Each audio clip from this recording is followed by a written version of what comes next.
Sorry for the air compressor, but it's the next day.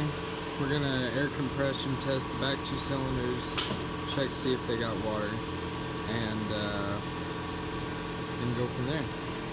All four cylinders with the camera, all four look good. With the front two, with a different compression tester, we're reading 40, and the back two are reading 145, 150. So the head gasket is bad. We're gonna have to pull the head, do the timing chain. Yep. So I'm gonna start taking it apart and taking the head off to have it machined. And that's really it. I'm gonna unhook the battery first, start probably draining the oil and the coolant. Go ahead and remove the head. One thing you really want to make sure about is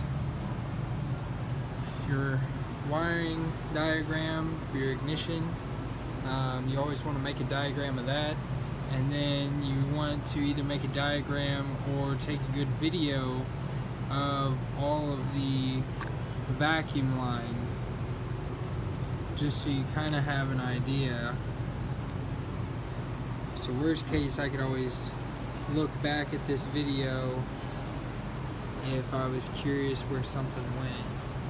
Like, see, that went to the intake.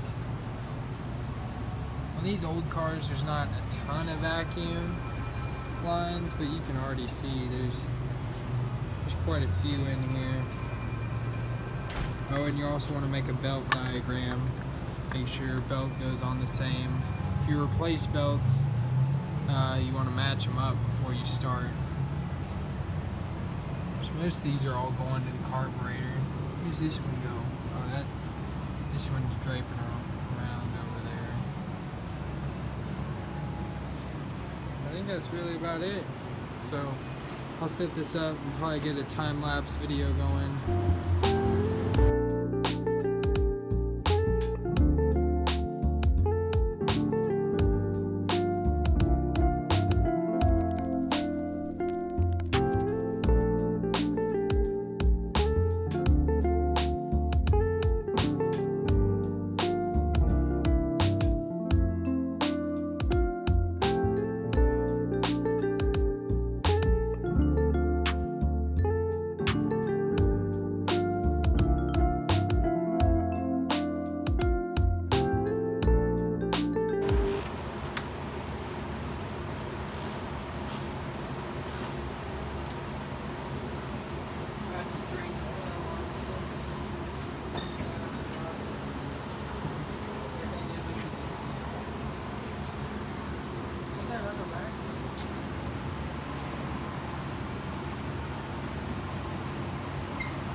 Hey.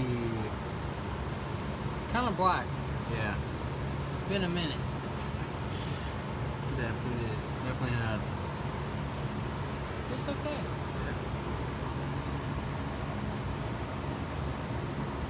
Later on, we could even change the fluid in that, the transmission, manual transmission, the transfer case, the front differential, and the rear differential.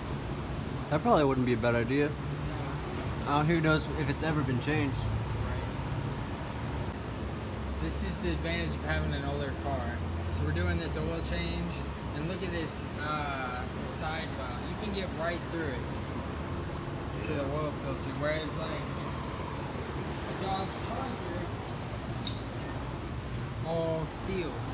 get to anything. Yeah. Sucks. We got the exhaust manifold off, but I put it back on there with just a bolt to hold it. We got the valve cover off. Gonna do the intake tomorrow. Got all the belts off. Drain the oil and the coolant. Probably next I'll pull the radiator out and the harmonic balancer.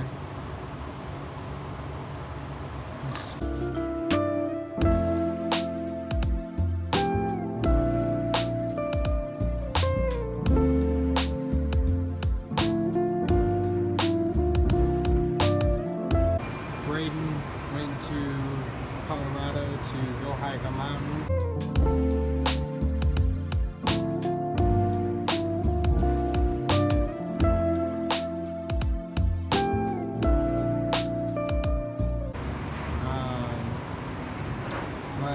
I started working on this again.